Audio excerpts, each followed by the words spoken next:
Bonjour à tous. Correction de l'activité 3, observer et analyser les volcans. Dans un premier temps, je vais vous demander de regarder une vidéo qui vous présentait deux types de volcans au travers de deux exemples, de façon à remplir le tableau qui était l'objet de la question 1, que vous voyez ici. Donc le premier type de volcan, l'exemple c'était le Kilauea à Hawaï. Donc là je vous mets une photo qui représente ce volcan. On pouvait constater que on observait des écoulements de lave, ici un peu partout, de la lave qui semble très liquide, qui semble s'écouler un petit peu comme de l'eau finalement. Et on vous disait dans l'enregistrement que cette lave s'écoulait à une vitesse relativement peu élevée, c'est-à-dire que depuis le début de l'éruption, les personnes peuvent tenir compte de cela et peu à peu quitter les abords du volcan, les villes et les villages qui se trouvaient autour de ce volcan. Et de cette manière, l'éruption de ce volcan n'a pas eu un impact important en termes de pertes humaines, puisque on a vu l'éruption arriver, l'écoulement de la lave n'est pas très rapide, on a le temps de partir avant que la lave atteigne les villages. Cependant, cette lave, on ne peut quand même pas l'arrêter, et elle détruit tout sur son passage. Donc il vous expliquait aussi que beaucoup d'habitations et des villages entiers ont été ensevelis sous la lave et complètement détruits. Et donc voilà ce qu'on pouvait un peu noter dans le tableau par rapport à ce qui était dit dans la vidéo. Dans un deuxième temps, vous pouviez apprendre des choses sur le volcan de Soufrière Hills à Montserrat, qui est un volcan de type explosif. Dans ce cas-là, on voit ici un panache de cendres, de fumée, de lave, qui s'élève plusieurs dizaines de mètres au-dessus du volcan, qui forme une sorte de très gros nuage, qui est accompagné, et on le voit ici, de ce qu'on peut appeler des coulées pyroclastiques. Ça, c'est ce qu'ils ont dit dans la vidéo. On peut aussi dire que ce sont des nuées ardentes, c'est-à-dire, encore une fois, des ensembles de blocs rocheux, de gaz, de lave, qui dévalent très très vite la pente du volcan. Très vite, c'est-à-dire à plusieurs centaines de km/h, entre 200 et 600 km/h, et à une température très élevée également, c'est-à-dire jusqu'à 500 degrés. Ces volcans-là sont donc évidemment plus meurtriers que les précédents, parce que cette coulée pyroclastique ou nuée ardente dévale très très vite la pente du volcan, de façon à ce que, à partir du moment où l'éruption commence, il est très difficile pour les habitants autour du volcan de quitter la zone suffisamment rapidement pour échapper aux nuées ardentes. Dans le cas de Montserrat, il n'y a pas eu énormément de morts, c'est ce qu'ils vous disent dans la vidéo, mais globalement, les éruptions explosives font quand même plus de dégâts et on dénombre généralement plus de pertes humaines également. Et voilà ce que je vous proposais en correction. Le magma est plutôt épais, et c'est ça qui fait que quand il sort du volcan, il est projeté avec des morceaux solides de roches, de magma plutôt solide.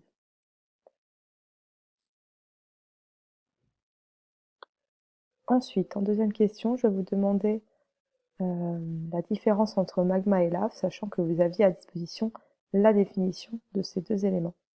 Alors, si on les lit, la lave, c'est une matière minérale fondue et dégazée émise à la surface d'un volcan.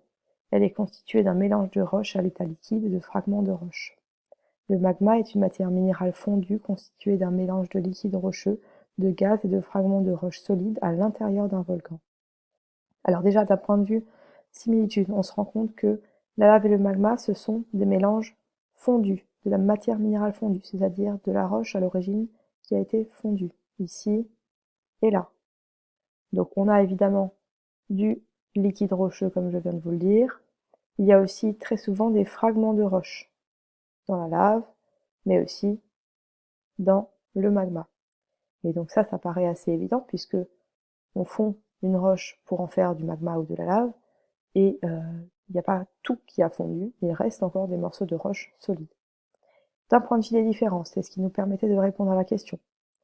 On voit que le magma est à l'intérieur d'un volcan, tandis que la lave est à la surface d'un volcan. Donc, le magma est dedans, la lave est dehors. De plus, on précise que la lave est dégazée, c'est-à-dire qu'il n'y a pas de gaz dedans, alors qu'on dit bien dans le magma qu'il y a du gaz. Ainsi, la lave, c'est de la matière minérale fondue sans gaz à la surface du volcan, à l'extérieur, alors que le magma, c'est de la matière minérale fondue avec du gaz et qui se trouve à l'intérieur d'un volcan. Question 3. Je vais vous demander quelle était l'origine du magma selon vous, en formulant des hypothèses. Et je vais vous rajouter un document qui vous donnait la structure de la Terre. C'est-à-dire si on coupe la Terre, si on fait une tranche entre guillemets du globe terrestre, eh bien on observe cette répartition-là.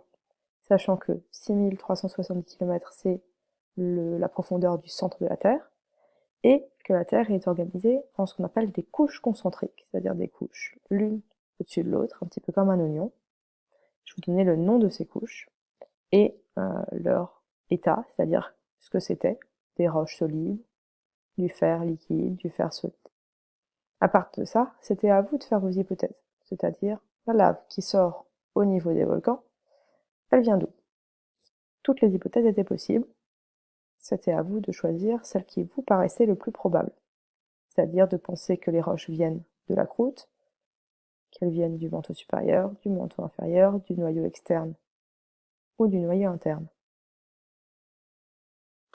Ensuite, question 4, je vais vous demander de lire le document 2 et de dire de quoi pourrait être constituée la zone sans foyer sismique.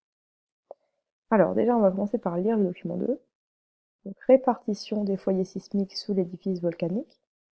Lors d'une éruption volcanique, il est possible d'enregistrer des microséismes à la verticale du volcan, témoins de son activité. C'est-à-dire que ça va commencer un petit peu à trembler avant que la lave ne sorte du volcan, que le magma ne sorte du volcan, et à ce moment-là, du coup, il sera appelé lave, pour être plus précise. Ces enregistrements montrent une zone sans foyer sismique, zone grise sur le schéma. Ces séismes ne se produisent que dans un matériau qui est à l'état solide. Donc, la fameuse zone sans foyer sismique ici, dont on vous parle dans la question, la voilà. Et donc, on vous demande de quoi est-ce qu'elle pourrait être constituée. Alors, on va partir à la recherche de l'information dans le texte. On vous dit qu'on peut enregistrer des microséismes qui sont témoins de son activité. On vous dit aussi que ces séismes ne se produisent que dans un matériau à l'état solide. C'est-à-dire que cette zone dans laquelle il n'y a pas de microséisme, on pourrait imaginer que, du coup, c'est une zone où il n'y a pas de matériau à l'état solide. Si le matériau n'est pas à l'état solide, alors il est probablement à l'état liquide, et de la roche à l'état liquide, c'est tout simplement du magma. Donc on peut supposer qu'ici, on a une réserve de magma. Ça, c'est ce que vous pouviez noter en réponse. Et en fait, on appelle ça une chambre magmatique, une poche de magma à l'intérieur de la Terre. Question 5. Votre réponse à la question précédente valide-t-elle ou invalide-t-elle votre hypothèse? Donc on retourne sur nos hypothèses et on se demande si ce qu'on vient de dire, ça valide ou pas nos hypothèses. Et bien pour savoir ça, tout simplement, on peut regarder où se situe cette zone sans foyer sismique. Et tout simplement, d'après l'échelle, elle se trouve à 5 km de profondeur environ. Si on retourne sur notre coupe de la Terre, on se rend compte que 5 km, c'est avant la couche en jaune. Ça veut dire qu'on est grosso modo dans la croûte. Donc ça veut dire que le magma, il se forme ici. Les roches, elles fondent ici. Le magma, c'est pas un liquide qui vient des profondeurs. Donc toute la Terre est solide, à part cette zone-là appelée noyau externe liquide. Seulement ce ne sont pas des roches fondues, donc ce n'est pas du magma, c'est du fer, du métal à l'état liquide. Ici on a des roches, mais elles sont solides. Ici on a des roches, mais elles sont solides. Dans la croûte, on a globalement des roches qui sont solides, sauf à certains endroits où on a des poches de magma, c'est-à-dire des chambres magmatiques. Enfin, dernière question, un petit peu plus difficile, mais qui nous permet déjà de préparer ce qu'on fera dans l'activité suivante. C'est, d'après vos réponses précédentes et la lecture du document 3, comment expliquez-vous les différences entre les éruptions effusives et explosives? Donc, déjà, on va lire le document 3, la formation du magma. Le magma est obtenu par fusion, passage à l'état solide, de l'état solide à l'état liquide, de la roche, de l'écorce terrestre. Toutefois, cette fusion n'est jamais totale. La roche fond peu à peu, mais ne devient pas totalement liquide. La roche fond plus ou moins selon les conditions. Ainsi, le magma obtenu est plus ou moins visqueux. Cette fusion exceptionnelle peut avoir plusieurs origines: augmentation de la température, ajout d'eau à la roche ou diminution rapide de la pression de la roche. Le magma s'accumule alors dans les réservoirs magmatiques. Donc déjà, un mot qui vous paraît peut-être difficile à comprendre, visqueux. Quelque chose qui est visqueux, c'est quelque chose qui ne s'écoule pas bien. Par exemple, le miel est visqueux, contrairement à l'eau qui n'est pas visqueuse, qui s'écoule très très bien. Donc on vous dit que le magma, c'est la fusion de la roche, et on vous explique un peu plus comment ça fonctionne. Si on se rappelle du tableau document 1, on avait un type de volcan où la lave s'écoulait très bien, était assez liquide, un autre type de volcan où le magma était plus épais, et où il s'échappait sous forme de projections un peu plus solides. On pouvait donc faire l'hypothèse que, peut-être, que le fait qu'il y ait deux types de volcans, des effusifs et des explosifs, ça pourrait être dû au comportement différent de la lave. Une lave un peu plus visqueuse, une lave un peu plus liquide. Nous allons continuer à explorer cette explication dans l'activité 4 que vous allez faire ensuite.